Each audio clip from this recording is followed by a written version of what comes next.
꽃과 언어 보겠습니다.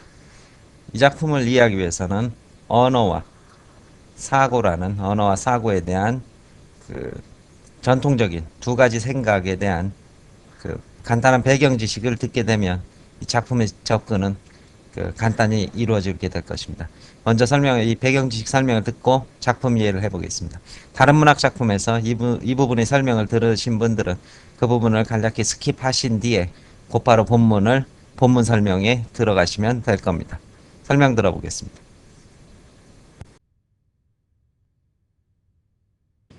이 부분에서는 언어 이중성에 대해서 한번 간략하게 살펴보겠습니다. 언어 이중성은 여러분이 언어와 사고라는 그런 비문학 지문들에서도 종종 나오고, 그 다음에 시문학이 이러한 것들을 언어의 본질을 다룬 이런 시문학도 꽤 많이 있습니다. 저희 시문학을 보기 위해서 지금 배경 지식으로 잠시 보는 거죠. 그다음 논술에서도 이런 것들을 많이 묻고 있는데, 언어 이중성이 어떤 것이냐에 대해서 먼저 이해를 하시면은 다음 문학 작품을 보는데 아주 편리하실 겁니다. 자, 언어에 대해서는 전통적으로 언어는 존재의 집이다라는 입장이 있고, 언어는 사회의 족쇄일 뿐이다라는 뭐 이런 입장이 있는데, 요게 이제 흔히 언어로서 모든 것을 사고를 명확히 드러낼 수 있다, 이런 서양 사고적 서양 철학적 입장의 전통의 기본을 두고 있죠. 언어는 우리 사회의 족쇄일 뿐이고, 자유로운 마음의 사고, 내적 사고를 오히려 방해하는 사고의 극히 일부에 지나지 않는 것이다. 이게 이제 주로 동양에서 말하는 언어론적의 한 부분인데, 이것을 좀 더 풀어서 한번 살펴보겠습니다. 그러면 이게 뭐겠습니까? 이 귤입니다. 이게 뭡니까? 바나나죠? 이게 뭡니까? 사과입니다. 그렇죠? 요 세 개를 다 묶으면 우리는 이 과일이라고 얘기를 하는데, 실제적으로 여러분이 과일이라는 것을 눈에 본 적은 없습니다. 그렇죠? 이 과일은 언어만 있습니다. 언어만 있을 뿐이지 실제 과일을 구성하는 것은 이러한 다양한 요소들일 뿐입니다. 그렇죠? 그래서 과일은 추상명사가 됩니다. 그래서 언어는 보이지 않는 이러한 것들의 추상적 사고를 가능하게 합니다. 그래서 여러분들이 과일 하면 머릿속에서 달다 혹은, 그렇죠? 달다, 향기롭다, 뭐 이런 것들이 머릿속에서 함께 연상이 될 것입니다. 이것은 바로 언어가 우리에게 추상적 사유의 폭을 넓혀주는 그런 아주 단적인 예가 됩니다. 좀 더 다른 얘기를 들어볼까요? 좀 더 추상적 언어 중에서 여러분 사랑, 우정 이런 거 본 적 없죠? 자비, 그렇죠? 이런 것들은 다 어디서 온 겁니까? 이 추상적 언어가 있기 때문에 이런 것들을 사유할 수 있었던 것입니다. 만약 이런 단어들이 아예 없었더라면 인이라는 단어, 그렇죠? 그 다음에 공자의 인이라는 단어, 그 다음에 부처님의 자비 이런 단어들은 동양의 어휘들입니다. 이런 동양의 어휘들은 동양인들이 갖고 있는 일정한 사고 방식을 형성하는데 큰 역할을 하게 되겠죠. 우정이란 단어, 이런 것들이, 이런 추상적 명사가 우리의 삶의 지평을 오히려 확산시켜 주게 된다. 이것이 바로 언어는 우리 존재의 집이다. 보이지 않는 대상들을 좀 더 명확히 함으로써 사고의 폭을 높여준다. 간단히 얘기하면은 0이라는 거 본 적 없을 겁니다. 마이너스 7 본 적 없죠. 그다음 지수, 로그 이런 것들, 여기다 루트 씌우고 제곱도 하죠. 이런 것들은 실제로 눈에 보이지 않지만 언어라는 개념과 기호가 있기 때문에 인간에게 사유를 확대해준다. 이렇게 보는 것이 언어라, 존재의 집이다. 언어를 통해 세계가 넓어진다는 뜻이 될 겁니다. 언어는 사회의 족쇄일 뿐이다라고 말한 입장은 반대입니다. 자, 이쪽 한 폭의 그림입니다. 이것을 언어로 표현합니다. 그렇죠? 얼룩무늬의 호랑나비가 봄날에 백곳에서 놀고 있다, 놀고 있다, 좀 썰렁하죠. 이렇게 언어로 표현했다고 칩시다. 얼룩무늬 호랑나비가 백꽃 사이에서 향기롭게 논일고 있다. 자, 이렇게 언어로 표현했습니다. 자, 이 부분하고 이렇게 대조해 보십시오. 요 글 자체가 이 상황 전체를 명확히 표현할 수 있는 겁니까? 없는 겁니까? 없는 거죠. 실제로서 이 향기나 이 나비의 다양한 모습은 어떠한 언어, 이 언어를 지구상의 모든 언어를 동원해도 이 나비를 정확히 설명할 수는 없을 겁니다.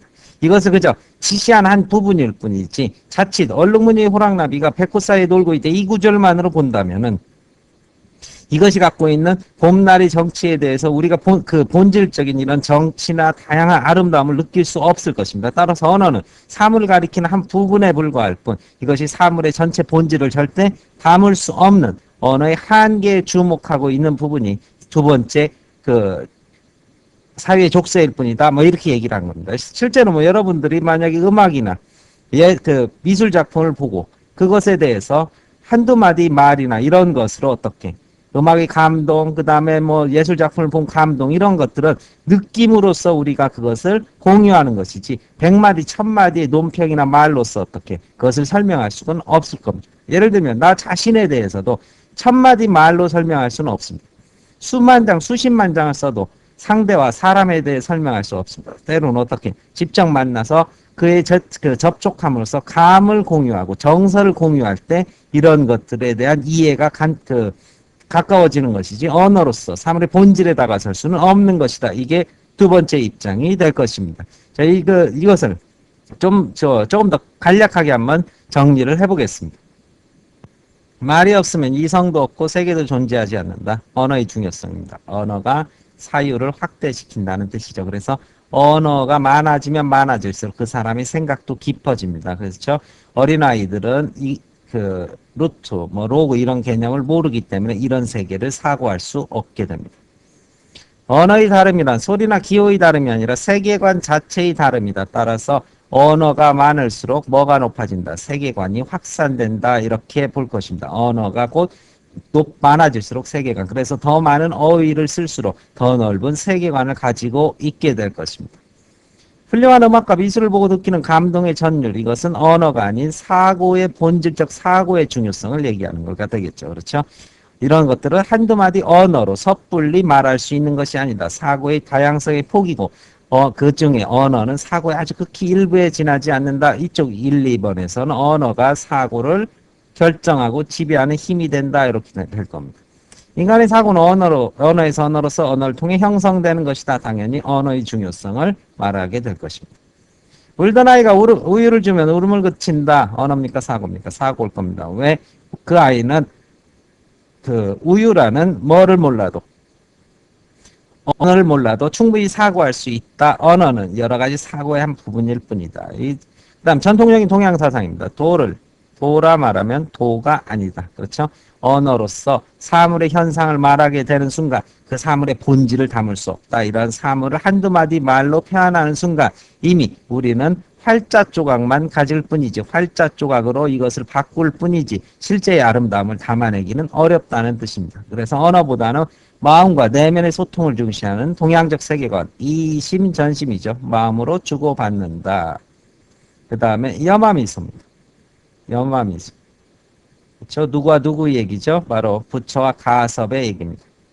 부처와 가섭의 얘기죠. 그래서 부처님이 하루는 설법 대신 설법하는 그 강연장에서 도량에서 연꽃을 하나 딱 들고 들어오셨습니다. 이때 가섭이란 제자만 그 뜻을 알고 빙글에 미소를 지어서 염화미소라는 말이 태어났는데 이때 그 미소를 왜 지었느냐? 부처님이 이 말하고 싶었을 겁니다. 연꽃은 어디에서? 흙탕물 속에서 아주 더러운 흙탕물에서 살지만은 아름다운 향기와 꽃을 피워낸다. 너희들도 더러운 속세에 살지만 그렇게 연꽃처럼 살아라. 이 뜻을 누구만 알아들은 겁니까? 가섭만 알아듣는 겁니다. 이미 마음으로 통한 것이고 천마디 말보다 소중하다는 뜻입니다. 불임문자입니다. 문자 이전에 소통하는 것 불임문자가 되겠죠. 그 다음에 심신상인입니다. 상인. 서로 마음속으로 주고받는 소통이라는 뜻입니다. 교회별전이죠. 교회별전. 무슨 뜻입니까? 교회별전. 교과서 이외의 것에서 우리가 주고받는 지식이다. 책을 넘어선 지식의 모습. 교과서 이외를 넘어선 별전. 주고받는 그러한 지식의 모습입니다. 마지막 하나만 더 보겠습니다. 자, 그림의 르네 마그리트의 그림입니다. 르네 마그리트의 그림. 이것은 뭐다? 파이프가 아니다. 이런 뜻이. 파이프가 아니다. 이것은 파이프가 아니다. 이것이 이 그림의 제목입니다. 그럼 이게 무슨 뜻이겠습니까? 이것은 파이프가 아니다. 이것은 뭐일 뿐이다? 파이프를 그린 그림일 뿐. 실제 파이프가 될 수는 없다. 이 그림의 의미를 언어로 뒤집어 놓으면은 언어는 뭐다?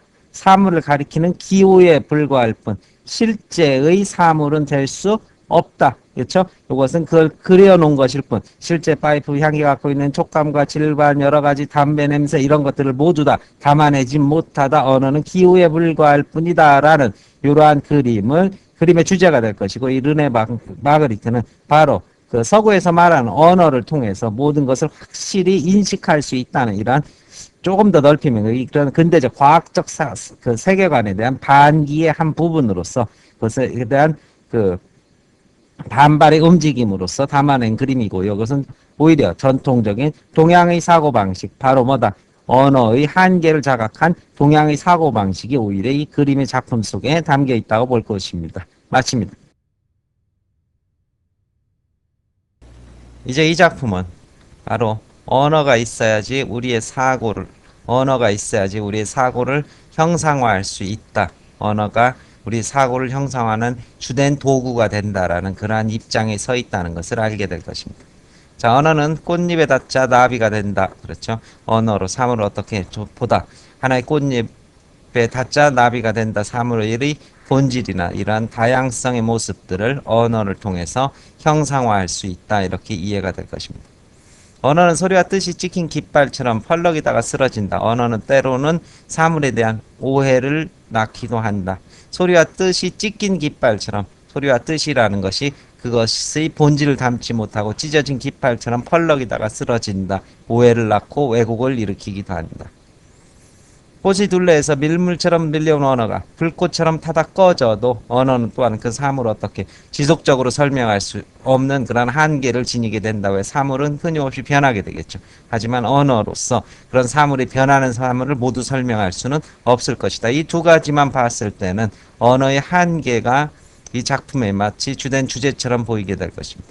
하지만 어떤 언어는 꽃잎을 스치자 한 마리 꿀벌이 된다라고 했을 때 꽃잎을 스치면서 이게 결론이라고 본다면은 그렇죠? 언어를 통해서 우리는 대상을 형상화함으로써 대상의 본질적 의미를 보다 분명히 파악해낼 수 있는 것이다. 이 부분에 결론이 있다는 면에서 이 작품이 이렇게 정리가 될 겁니다. 언어가 한계가 있지만 언어가 있으므로 사물의 본질을 파악할 수 있는 것이다. 이런 의미가 될 것입니다. 마칩니다.